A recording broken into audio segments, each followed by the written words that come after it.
Assalamualaikum warahmatullahi wabarakatuh. Pada sesi ini kita akan demo bagaimana menyajikan tampilan grafik di halaman web kita. Nah, kadangkala ketika kita membuat sebuah aplikasi, kita perlu menyajikan data dalam bentuk grafik ya. Grafik itu macam-macam tipenya. Bisa garis, bisa bar dan sebagainya. Nah, pada contoh ini kita akan menggunakan salah satu library yang cukup banyak digunakan orang namanya Chart.js. Nah, dengan library ini kita bisa menampilkan grafik, misalkan kita mau menampilkan dalam 1 bulan, misalkan ya total penjualannya berapa. Nah, itu kita bisa nanti menggunakan ini, grafik ini, gitu ya. Baik, oke, jadi kita menggunakan ini ya, Chart.js ya. Jadi ini ada Chart.js, kita bisa tulis Chart.js example atau getting started.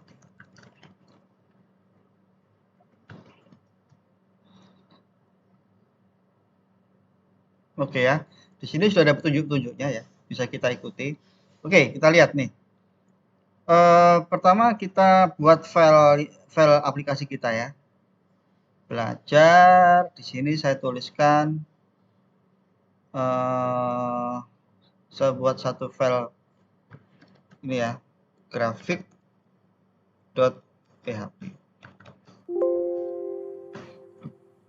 Oke, kita buka codingnya. Nah, sesuai dengan yang di getting started tadi ya, jadi ini kita tinggal copy-copy aja ya. Ini kita copy dulu ya, nanti setelah itu baru kita tata lokasi-lokasinya di dalam struktur HTML ya. Oke, ini div ya. Seperti kita ketahui, div itu adalah bagian atau blok dalam sebuah halaman HTML. Di dalam div ini kebetulan ada satu elemen canvas ya, dengan ID myChart ya. Ini jangan diotak-atik ya. Kalau ID-nya kita ubah, nanti di dalam codingnya juga harus kita sesuaikan. Nah, kemudian berikutnya ada ini lagi, perintah berikutnya adalah script ya. Jadi script ini menunjukkan bahwa script kita melakukan include script ya, atau import script gitu ya. Script library yang kita input adalah script library ini, Chart.js. Kita ambil dari mana? Kita ambil dari online, https://cdn/ bla bla bla bla gitu ya. Jadi ini library ini kita inputkan dari online. Nah, apakah ini bisa kita letakkan di offline di komputer kita atau di server kita? Tentu saja bisa. Ya, tinggal nanti Chart.js-nya ini kita download, kita copy gitu ya. Kita taruh di lokal kita, kemudian nanti source-nya, lokasinya kita sesuaikan. Kemudian lanjut. Nah, ini script untuk setting ininya ya. Setting chart-nya. Saya sambil cerita ya. Jadi kalau Anda perhatikan di sini label. Label itu nanti kalau di dalam grafik itu kan ada sumbu yang mendatar atau X dan sumbu yang tegak ya atau Y. Nah, label itu nanti akan mengisi sumbu yang mendatar. Ya, jadi nanti yang mendatar itu ada Januari, Februari, Maret, April, Mei, Juni. Kemudian datanya itu akan mengisi sumbu yang tegak gitu ya. Jadi nanti pada bulan Januari datanya 0, Februari datanya 10, Maret datanya 5, April datanya 2, Mei datanya 20 dan seterusnya. Kebetulan ini 1, 2, 3, 4, 5, 6. 1, 2, 3, 4, 5, 6, 7. Ada 7 datanya tapi labelnya cuma 6 ya. Jadi nanti ada yang 1 tanpa label. Kemudian ini keterangan labelnya. Ya, misalkan di sini saya tulis data bulanan. Ya. Ini background color, ini border color gitu ya. Jadi ini warna background, warna garis ya. Kemudian di sini tentang chartnya ya. Type-nya ini kebetulan garis. Nanti Anda bisa eksplorasi lebih lanjut tentang tipe-tipe chart ya. Nah, nanti silakan dieksplorasi sendiri. Anda bisa lihat di sini ada line, bar, radar, donut and pie, polar area, bubble, scatter. Itu ya. Kemudian lanjut ke getting started tadi. Nah, ini untuk finally render the chart ya. Jadi script yang terakhir ini digunakan untuk menggambarkan menyajikan chart. Ya, nah di sini get element by ID dia akan menampilkan chartnya di bagian di HTML kita yang ID-nya adalah my chart. Oke, selesai ya. Coba sekarang kita running. Sudah kita copy semua ya. Coba kita running. Server saya start. Apache saya start. Oke, saya buka browser. Kita ketikkan localhost belajar tadi grafik.php. Oke, ini hasilnya. Ya, kok besar ya? Nanti kita kecilkan ukurannya ya. Jadi kita bisa nambahin. Nah, kalau kepingin kecil ya, jadi di sini kita harus nambahin option ya. Saya kemarin nemunya di ini Chat.js size. Nah, ini di sini kita harus di option itu kita nambahin ini responsifnya false. Kemudian responsifnya false, kemudian di chartnya kita bisa nambahin ininya. Berapa lebarnya dan berapa tingginya. Di bagian kanvasnya ya. Nah, ini di sini kita bisa nambahin berapa ini, berapa ini. Width itu adalah ini kanvasnya, kita copy di sini. Width itu adalah lebarnya, ini adalah tingginya.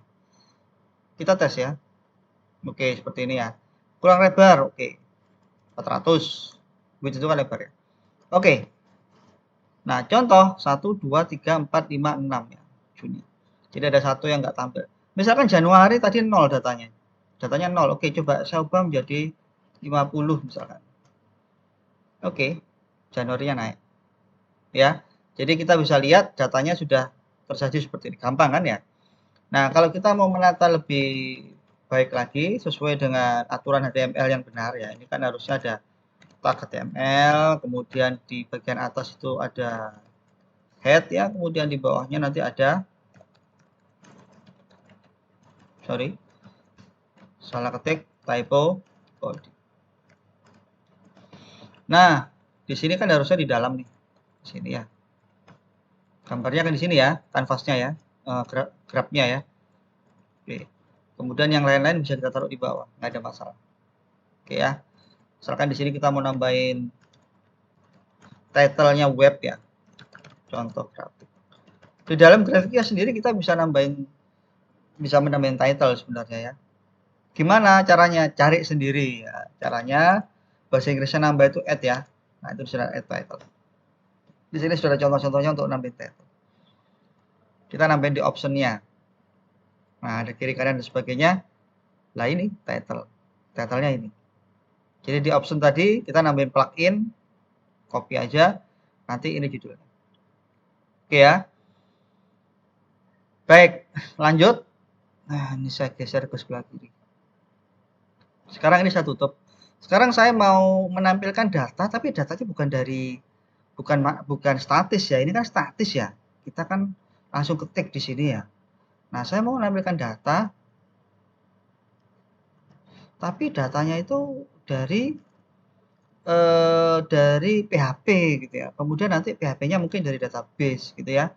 Nah, jadi for example, saya akan mengisi data label dari PHP pakai looping dulu. Ini supaya memberi contoh pada Anda ya. Saya buat looping ya. Saya buat looping $A mulai dari 1, $A kurang sampai dengan 10 ya. Jadi ada 10 label. Kemudian $A-nya itu nambah satu-satu. Kemudian saya akan echo tulisan ini. Echo. Oke. Ya. Di sini nanti isinya A, ini ya, $A. Ya. Yang Januari, Februari ini saya buang. Ya.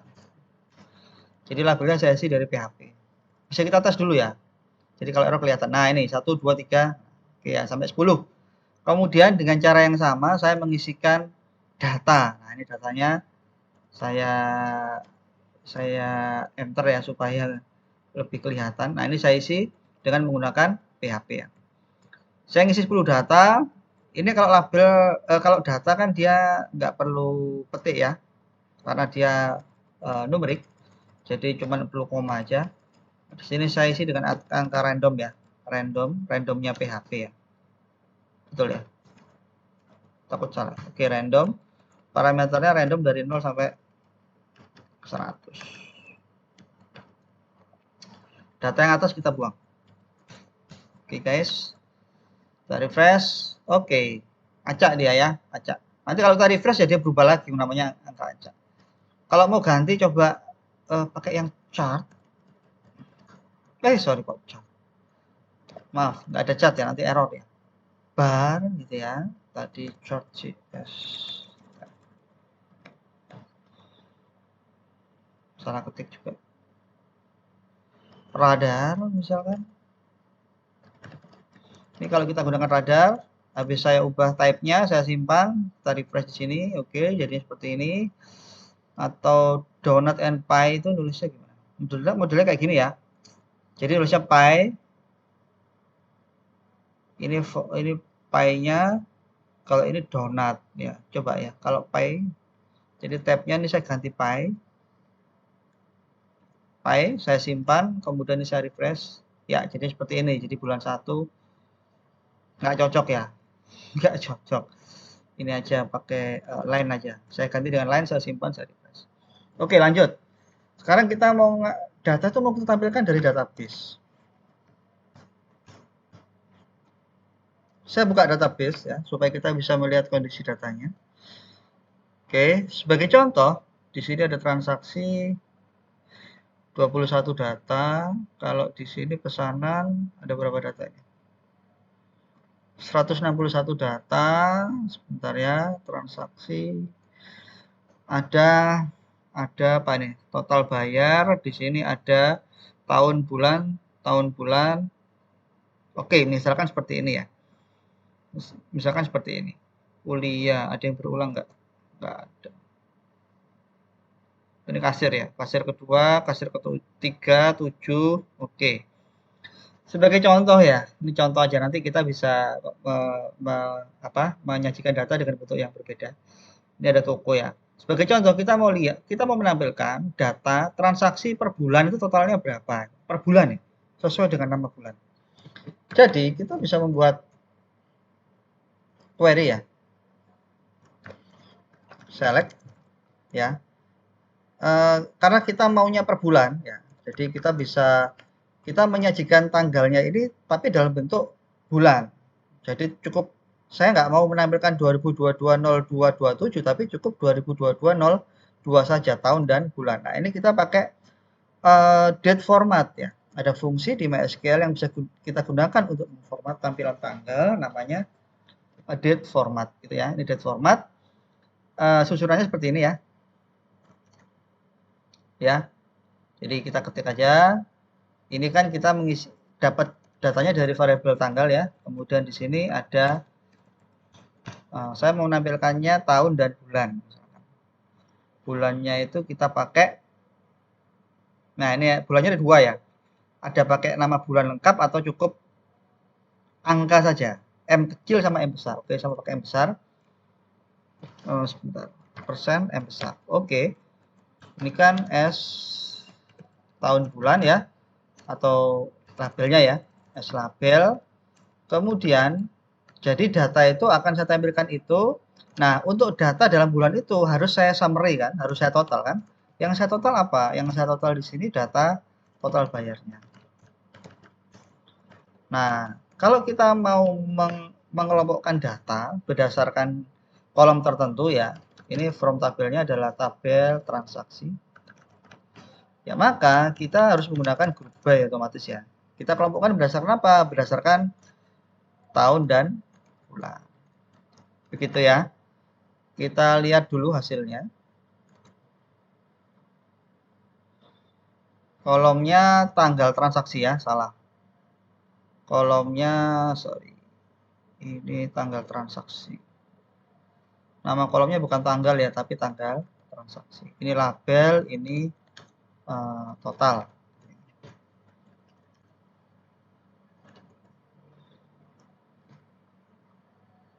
Tabel transaksi, TGL transaksi. TGL transaksi. Sorry, ada yang salah, sebentar ya. Oh, ini petiknya kurang 1, guys. Bukan titik koma ya. Ini petik 1. Yang ini juga harusnya petik 1. Oke, kita ulangi lagi. Jadi 2022 April, Agustus. Oh, ini harus saya urutkan nih. Order by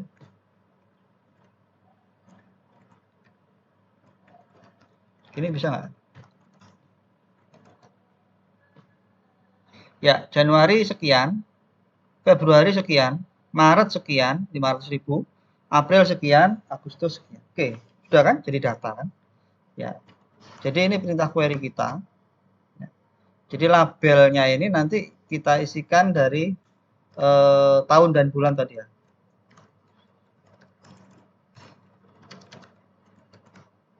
Oke, sudah. Ini perintah SQL kita. Kemudian kita jalankan perintah SQL-nya pakai MySQL query ya. Saya copy aja.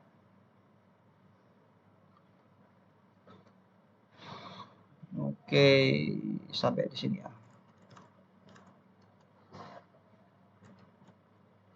Ya, oke. Kita pakai perintah MySQL query. Di situ perlu 2 parameter ya, koneksi dan perintah SQL. Perintah untuk koneksinya kita include aja ya. Include-nya karena kita sudah membuat variabel koneksi yang kita taruh di variabel CONN maksudnya ya, variabel CONN yang kita deklarasikan di koneksi.php sudah ada di situ. Kemudian SQL-nya mana ini sudah kita deklarasikan. Hasil dari query, hasil menjalankan query ini kita simpan ke variabel result. Begitu ya. Kemudian kita cek nih. Kalau resultnya false sama dengan false gitu ya. Artinya ada error, entah SQL-nya error gitu ya. Ada yang salah lah intinya. Nanti kalau dia false, oke tampilkan apa errornya. Gitu ya. Terus die. Jangan diteruskan programnya. Kalau dia nggak error, berarti kan ini lanjut ya. Lanjut ke bawah ya. Lanjut ke bawah, ini dihitung dulu. MySQL i6 itu akan menghitung hasil dari result ini ada datanya enggak. Kalau lebih besar dari 0 berarti kan ada datanya ya. Kalau dia kurang dari 0 berarti kan nggak ada datanya. Ya. Oke. Mana nih?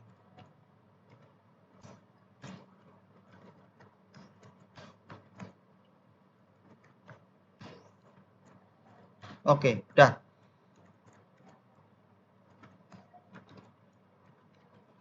Oke, ini kita hapus. Jadi kita membaca data dari query ini jika ada hasilnya, oke, kita looping nih ya. Kita looping pakai MySQL if fetch assets gitu ya. MySQL if fetch assoc ya, associate ya. Jadi dia akan melooping sesuai dengan jumlah baris yang didapatkan dari variabel result. Ya, dia akan looping dari baris 1, baris 2, baris 3 ya. Nah, pada contoh kita ini kita sudah tahu nih ya, query tadi itu akan menghasilkan 1, 2, 3, 4, 5, 5 baris. Nah, setiap baris kita baca tadi ya, ini hasil dari setiap baris itu ditampung di sebuah variabel yang namanya row. Ya. Yang nama variabel tadi ya, mulai dari SQL, result, tadi ada koneksi, con, ya, kemudian ada apa tadi? Row, ini nama variabelnya sebenarnya tidak harus itu. Jadi bebas ya, nama variabel tidak harus persis sama seperti ini. Oke, jadi dari variabel row saya mengambil data data apa tadi yang saya ambil data yang kok nama fieldnya itu label. Di sini saya tulis label. Oke ya, kita tes dulu ya. Nah ini betul ya 2002 Januari, Februari, Maret, April. Cuman datanya kan belum benar itu ya. Sudah cukup ya. Kemudian ini sudah selesai ya, sudah selesai. Saya copy. Nah sekarang untuk datanya gimana? Datanya ya, ayo query-nya dijalankan ulang gitu ya. Harus dijalankan ulang ya query-nya ya. Kenapa? Karena while ini kalau sudah looping sampai habis, udah ya dia kursor ya atau penunjuknya itu sudah menunjuk pada record paling akhir. Dia tidak akan ulang dari awal lagi. Jadi harus kita panggil ulang. Harus kita jalankan ulang query-nya. Ya oke ya, ini sama kita tanpa petik ya. Tanpa petik kita menampilkan datanya itu ada di kolom ini saya ini ya, kolom total. Jadi di sini row total ya. Ini tadi yang for yang tadi kan buat contoh ini kita buang. Oke, kita tes. Ya, udah kelihatan ya. Jadi ini tadi apa ini tadi? Januari 54.000, Februari 19.000 dan seterusnya. Ya. Nah, ini kalau kita arahkan kursor ke situ dia kelihatan. Oke ya, selesai ya. Sebagai contoh sekarang, saya mau menampilkan data yang berbeda. Ini tadi data apa ya? Data penjualan gitu ya. Kita bisa nambahin title ya. Bisa nambahin title data penjualan. Terus sekarang misalkan saya mau membuat lagi ya, tapi datanya bukan data penjualan nih, data penjualan per kasir misalkan. Ini kan kasirnya macam-macam ya. ID kasirnya 2, ada di mana dia? Oh ya ada. Tapi oh ya ada ID kasir sih di sini. Ya. Oke, sebagai contoh, saya mau menampilkan data transaksi tapi berdasarkan nama kasir gitu ya. Jadi saya mau menampilkan data transaksi berdasarkan nama kasir ya. Jadi nanti ada nama kasirnya ya. Select. Sorry. Nama. Ya. Nama. Kemudian tadi saya sum berdasarkan ini ya. Berdasarkan apa namanya? Total bayar. Oke. Nah, from-nya saya dari transaksi. Karena saya melibatkan dua tabel ya, left join kasir on yang sama yang menggabungkan ada di dua tabel itu apa? Di situ ada ID kasir di tabel kasir dan di tabel transaksi ada ID underscore kasir. Oke ya, sudah. Coba kita lihat dulu hasilnya. Nah, ini kita kelompokkan berdasarkan grup by nama. Nama itu nama kasir.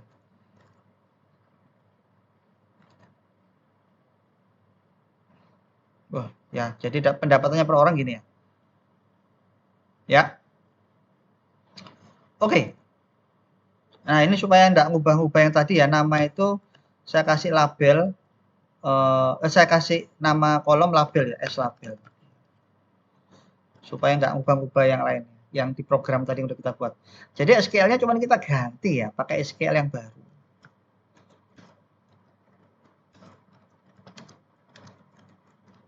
Nah, kan gini ya. Ini saya rapikan aja ya.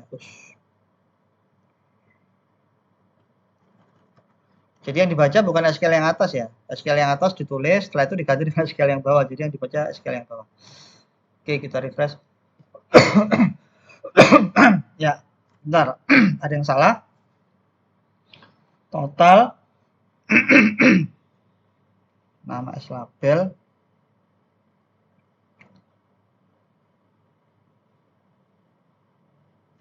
tapi nggak ada error ya. Coba view page source. Di sini ini udah benar ya. Oh, paling gara-gara ada petiknya paling. Ini udah muncul kan? Kemudian data juga udah muncul. Oh ya, saya perkirakan gara-gara ada petik itu. Ya. Jadi kita bisa php remove single quote from string.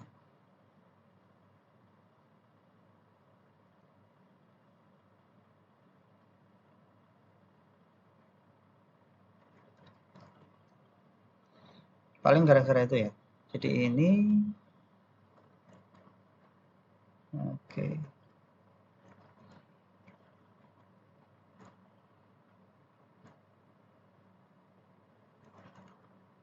Ini ya. Jadi yang tadi itu akan dihapus petiknya. Tetas dulu ya. Nah, kan tadi gara-gara ada petiknya kan ya.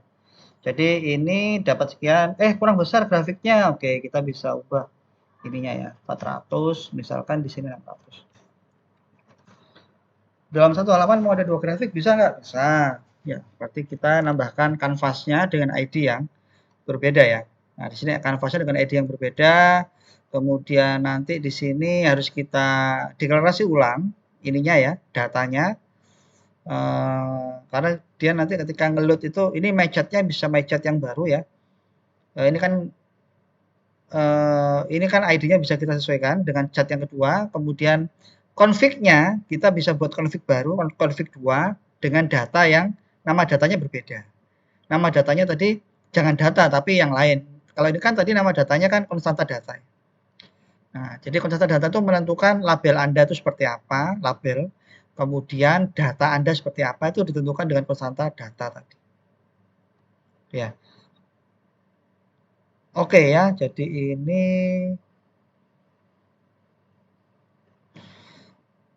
saya kira itu ya untuk sampel sampel membuat grafik ya. Jika ada pertanyaan silakan bisa komen. Semoga bisa diikuti dengan baik. Terima kasih, kita akhiri. Wassalamualaikum warahmatullahi wabarakatuh.